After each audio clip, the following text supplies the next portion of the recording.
Ito po, kung gusto nyo magnegosyo ng piso wifi, maganda po ito maglagay sa mga probinsya. Kompleto na po yan. Meron din po tayong power station. Pwede nyo lang isaksak dyan yung mga phones nyo, yung mga mini fans, ilaw. Ito naman pong maliit natin, ano lang po ito, 150 watts. Pwede na po dyan yung mga laptop, charge ka ng cellphone. Ito naman po yung mga Bluetooth speaker natin. For as low as 1.5 po. Ano lang po siya, Bluetooth LAN, USB. Siyempre si Platinum pa rin po ang nangunguna natin. Meron tayong KS10. Junior 2, pinakamura, tsaka Junior Lite. Meron din po tayong Mega Pro.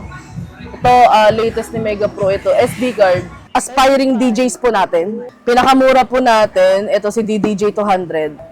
Meron po kaming promo ngayon for as low as 600 pesos. Ito po, yung bulb natin. Meron din po tayong mga solar CCTV. Ito na po yung magpapagana kahit hindi na po ito isaksak sa kuryente.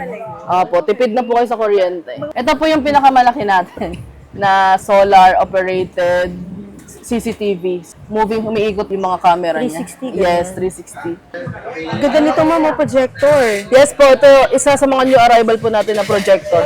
8,000 lumens na po siya. Version Android 12 na po. So, meron naman po projector na parang pang karaoke na, may kasama ng mic. Bluetooth ka na lang, Wi-Fi.